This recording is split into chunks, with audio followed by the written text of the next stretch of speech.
Hello and welcome. इस lecture में हम लोग डिस्कस करने जा रहे हैं फिजिक्स की प्रिपरेशन की strategy. We are to discuss the strategy to prepare physics for AAI exams. What are the exams? Exams are ATC and the second one is airport operations. बहुत से लोगों ने रिक्वेस्ट करा था मुझे एक वीडियो बनाने के लिए जिसमें कि मैं फिजिक्स प्रिपरेशन की स्ट्रैटेजी बताऊं। तो इस वीडियो में we are to discuss the strategy to prepare physics. तो सबसे पहला जानते हैं हम लोग कि सिलेबस क्या है। एक वीडियो में हमने सिलेबस डिस्कस करा हुआ ऑलरेडी, बट चूंकि यहाँ पर हम लोग स्पेसिफिकली फिजिक्स की बात कर रहे हैं, so just take a look at the syllabus. ये हमारा ATC and this is airport operations. ATC में जो फिजिक्स पूछा जाता है वो 11th 12th plus engineering level physics पूछा जाता है, इंजीनियरिंग लेवल फिजिक्स। और सिलेबस जो है AI के द्वारा बस इतना ही बताया जाता है। एयरपोर्ट ऑपरेशंस में 11th और 12th लेवल के फिजिक्स पूछे जाते हैं, इसमें इंजीनियरिंग लेवल के फिजिक्स नहीं पूछे जाते। दूसरी बात, ATC में 30 क्वेश्चंस टोटल पूछे जाते हैं फिजिक्स के, जबकि एयरपोर्ट ऑपरेशंस में 24 क्वेश्चंस पूछे जाते हैं फिजिक्स के। ठीक है, ATC का जो लेवल है, टफनेस लेवल, वो एयरपोर्ट ऑपरेशन से लिटिल बिट हायर होता है। तो अगर आप ATC के जो लेवल है इस पे अगर आप प्रिपेयर करते हैं तो आपका ऑटोमेटिकली एयरपोर्ट ऑपरेशंस का लेवल पे प्रिपरेशन हो जाता है। तो मैं ये सपोज करके चल रहा हूँ कि जिन्होंने भी एयरपोर्ट ऑपरेशंस का फॉर्म भरा है उन्होंने ATC का भी फॉर्म भरा हुआ होगा। तो ATC का अगर वो प्रिपेयर कर रहे हैं तो ऑटोमेटिक एयरपोर्ट ऑपरेशंस का प्रिपरेशन हो जाएगा। एंड आई वुड सजेस्ट कि आप ATC के लिए ही प्रिपेयर करें जो इसका सिलेबस है, इस लेवल पे आके प्रिपेयर करें। So it would be beneficial for you to solve questions in airport operations and score higher. ठीक है, इस वीडियो में हम लोग जो डिस्कस करने जा रहे हैं, सबसे पहले हम लोग डिस्कस करेंगे कि क्या स्टडी मटेरियल मैंने प्रीफर करी थी। ठीक है, दूसरी चीज़ हम लोग डिस्कस करेंगे कि कितना सिलेबस कवर किया जाए, how much syllabus of 11th and 12th, क्योंकि बहुत सारे टॉपिक्स हैं इसमें, तो कितना इसमें कवर करें। और तीसरा चीज़ हम लोग करेंगे कि रिवीजन कैसे करें, how to do and importance. ठीक है, इम्पॉर्टेंस तो बहुत है। ठीक है, तो हम लोग चलते हैं, सबसे पहला देखते हैं हम लोग कि study materials.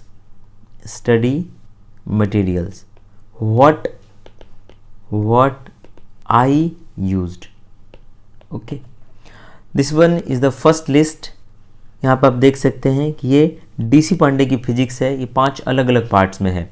This is part 1, this is part 2, 3, 4, 5th। Okay, यहाँ पर आप टॉपिक देख सकते हैं और टॉपिक वाइज यहीं से हम लोग जो अपना प्रायोरिटी है वो फिक्स कर सकते हैं।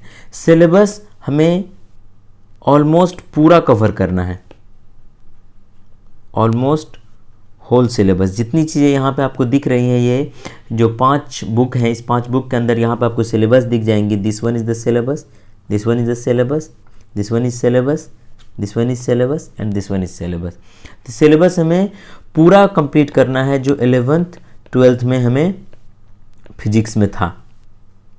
ठीक है, उसमें एक नया टॉपिक और जुड़ ही जाएगा जो कि इंजीनियरिंग का टॉपिक है, जैसे रिलेटिविटी है और वेव ऑप्टिक्स में कुछ और टॉपिक हैं, स्पेसिफिक रोटेशन का टॉपिक है। तो ये हमें पूरा कवर करना है, बट इसमें हम लोग प्रायोरिटी लगा सकते हैं। सो आप इसको रख सकते हो प्रायोरिटी 1 पे। Wave optics and modern physics will be at priority 1। ज़्यादातर समय जो ज़्यादा क्वेश्चन है ऑप्टिक्स और मॉडर्न फिजिक्स से ही पूछे गए हैं। एक दफ़ा ऐसा हुआ है कि थर्मोडायनेमिक्स से ज़्यादा क्वेश्चन पूछे गए थे। ठीक है, बट ज़्यादातर समय ऑप्टिक्स एंड मॉडर्न फिजिक्स से ज़्यादा क्वेश्चन पूछे जाते हैं। So we will keep it at priority 1। This is priority 1। Okay, second one is electricity and magnetism and we will keep it at priority 2। ठीक है, यहीं से आपका प्रायोरिटी 1 प्रायोरिटी 2 हो गया। थर्ड पे हम लोग रखेंगे वेव्स एंड थर्मोडायनेमिक्स को, दिस इज प्रायोरिटी 3। फोर्थ पे मैकेनिक्स के 2 पार्ट हैं, इस पार्ट में देखते हैं हम लोग, ये बेसिक मैकेनिक्स है जिसमें कि आसान सब टॉपिक है, जबकि इनमें रोटेशन है, ग्रेविटेशन है, SHM है, इलास्टिसिटी एंड फ्लूइड मैकेनिक्स है। ठीक है, इन दोनों को हम लोग सेम मार्क्स देंगे और इन्हें हम रखेंगे प्रायोरिटी 4 पे, इन दोनों को। ठीक है, इनमें भी जो टॉपिक है उन्हें मैं ज़रा सा मार्क कर दूं। जो इलास्टिसिटी है, this is important, fluid mechanics is important, elasticity और फ्लूइड मैकेनिक्स इम्पॉर्टेंट है। इसके अलावा वर्क एनर्जी पावर इम्पॉर्टेंट है। बाकी इन तीनों को आप पहले कर लेंगे, बाकी जो है उनको बाद में आप करेंगे। ठीक है, यहाँ से हमने ये देखा। इसके अलावा जो 2 बुक और मैंने प्रीफर करी थी वो है concept of physics 1 and second concept of physics 2। ये इसलिए प्रीफर करी थी मैंने क्योंकि इसमें एक तो कॉन्साइज लिखा हुआ रहता है। हमारे पास उतना टाइम नहीं है कि हम लोग मोटे मोटे किताब को लेके 2-2 साल पढ़ते रहें। हमारे पास 2 से 3 मंथ का समय है, तो हमें इतना में ही पढ़ना है। चूँकि ये कॉन्साइज है, first reason is this. Second reason, इसका जो लेवल है ये कहीं ना कहीं 11-12 से थोड़ा सा अप जाके इंजीनियरिंग लेवल को टच करता है। आप देख सकते हैं कि HC वर्मा में रिलेटिविटी चैप्टर है। आप लास्ट में जाएंगे कॉन्सेप्ट ऑफ फिजिक्स पार्ट 2 में, तो आपको रिलेटिविटी चैप्टर भी मिल जाएगा।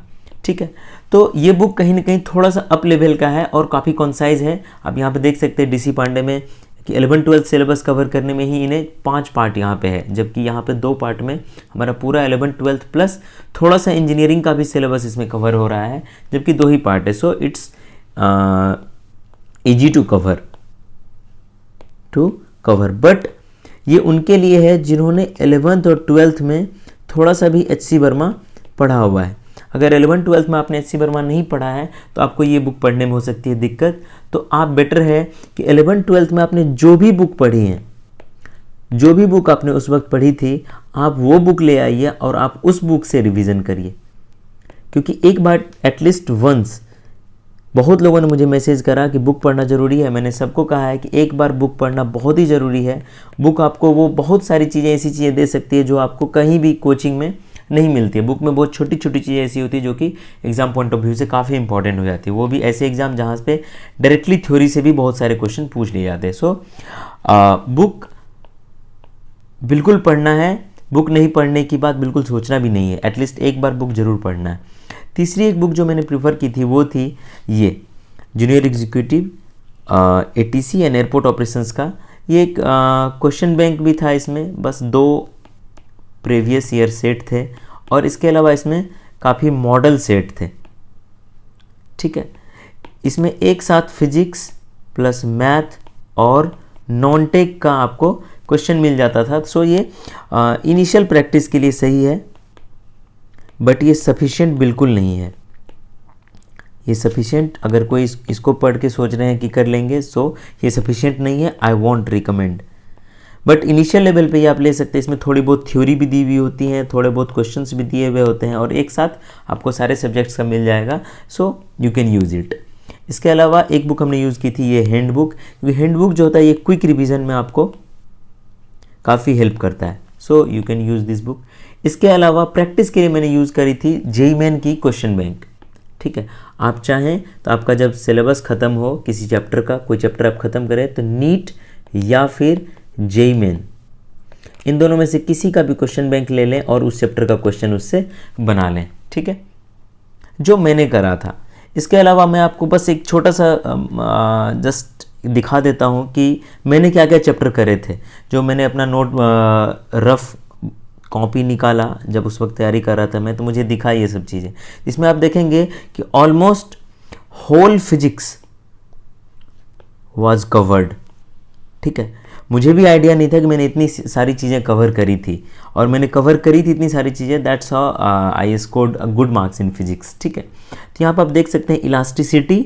हालांकि यहाँ पे इसके बाद कोई दूसरा टॉपिक मैंने शुरू कर दिया था, बट इलास्टिसिटी मैंने करी थी। आप यहाँ पे हेडिंग देख सकते हैं, तो कहीं ना कहीं बाद में मैंने करा ही होगा। इसके बाद आप SHM देख सकते हो। यहाँ देख सकते हो आप वेव एंड साउंड। यहाँ पे प्रोग्रेसिव वेव वगैरह मैंने पढ़ा था। इसके अलावा यहाँ पे साउंड, ये देख सकते हैं आप इलेक्ट्रोमैग्नेटिक वेव्स, बहुत इंपॉर्टेंट होता है। इससे 2-2 क्वेश्चन तक पूछ लिए जाते हैं। ठीक है, इसके अलावा यहाँ पर आप देख सकते हैं एटॉमिक फिजिक्स, जो कि हम लोग बहुत जल्दी शुरू करने वाले हैं। इसके बाद यहाँ पे देख सकते हैं आप एक्सरे। यहाँ पे देख सकते हैं आप सेमीकंडक्टर से क्वेश्चन पूछे जाते हैं। ठीक है, छोड़ना नहीं है इसे। इसके अलावा यहाँ पे आप देख सकते हैं न्यूक्लियर फिजिक्स, यहाँ पे मैग्नेटिक इफेक्ट ऑफ करंट, यहाँ पे ग्रेविटेशन, ये क्या है, रिलेटिविटी है, बहुत इंपॉर्टेंट टॉपिक है। ठीक है। यहाँ पर आप देख सकते हैं ये करंट इलेक्ट्रिसिटी का है, हेडिंग नहीं लगाया हुआ है बट ये आप देख के बता सकते हैं कि ये करंट इलेक्ट्रिसिटी का है क्योंकि यहाँ सर्किट्स बने हुए हैं। यहाँ पर आप देखिए यूनिट एंड डायमेंशन, और यहाँ हेडिंग देखिए एआई एग्जाम के लिए ही मैंने ये यूनिट एंड डायमेंशन पढ़ा था। और यहाँ पर आप देखिए कि क्वेश्चंस लगाए हैं मैंने, यहाँ भी आप देखिए क्वेश्चंस लगाए हैं मैंने, यहाँ भी देखिए मैं क्वेश्चन बना रहा था। सिर्फ थ्योरी पढ़ना is not sufficient, practice sufficiently, ठीक है। प्रैक्टिस करेंगे तो ही आपका ग्रिप बनेगा सब्जेक्ट्स पे। यहाँ पे देखिए मैंने प्रैक्टिस करी हुई है, ये देखिए आप पूरा प्रैक्टिस किया हुआ है यहाँ पे मैंने, यहाँ देखिए आप पूरा प्रैक्टिस किया हुआ है मैंने, यहाँ देखिए पूरा प्रैक्टिस किया हुआ है। और ये कौन सा चैप्टर है, इसकी भी प्रैक्टिस की है मैंने, this is chemical effect of current. आप करंट इलेक्ट्रिसिटी पढ़ेंगे तो बाद में आपको ये चैप्टर मिलेगा। यहाँ पर आप देखिए प्रैक्टिस करा है मैंने, देखिए fluid mechanics, this is heat and thermodynamics, this is what photo electric effect, this is atomic physics and nuclear physics. Next here is revision. यहाँ पर आप देखिए, अगर यहाँ पे एक छोटा सा नज़र डालेंगे आप तो ये देखिए टाइम टेबल है, from 7 AM to 7:40 AM to 7:45 AM to 7:45 PM, this is 12 hour. और 12 आवर में मुझे क्या क्या करना है, इसका एक यहाँ पे शेड्यूल देखिए कि 3 आवर फिजिक्स पढ़ना था, 3 आवर मैथ पढ़ना था, English 1 hour, GK 1 hour and reasoning 1 our.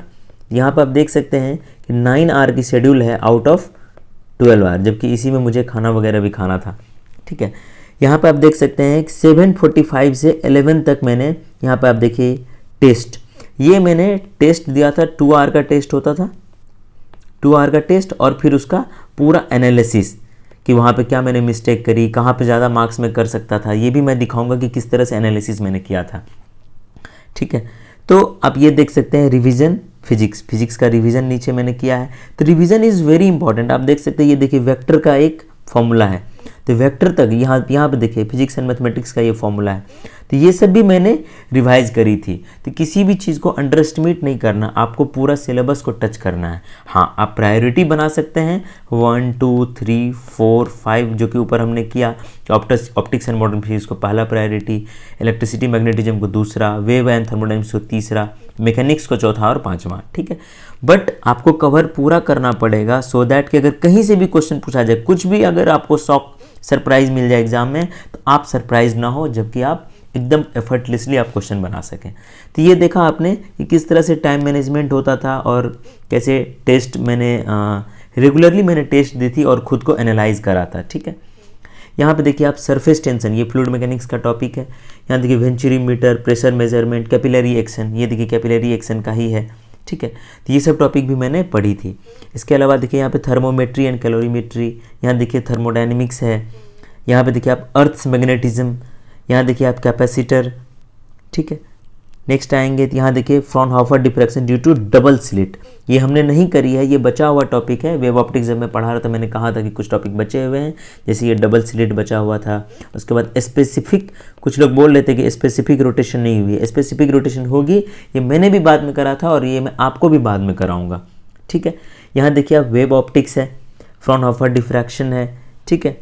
Next देखिए आप इलेक्ट्रोस्टैटिक्स है यहाँ पे, ठीक है। और जब आगे बढ़ेंगे हम लोग तो आगे देखिए यहाँ पे जो टेस्ट दिया है मैंने और टेस्ट की एनालिसिस करी है कि फिजिक्स में कितने नंबर आ रहे हैं, मैथ में कितना नंबर आ रहा है, रीजनिंग में कितना आ रहा है, क्वांट में कितना आ रहा है।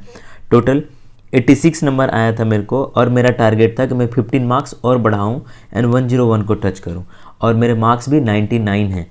सो ऑलमोस्ट जितना मैंने टारगेट लिया था उतना मैंने अचीव किया, क्योंकि मैंने पूरा सिलेबस पढ़ा, दूसरी बात मैंने टेस्ट दी, तीसरी बात मैंने एनालिसिस करा, ठीक है।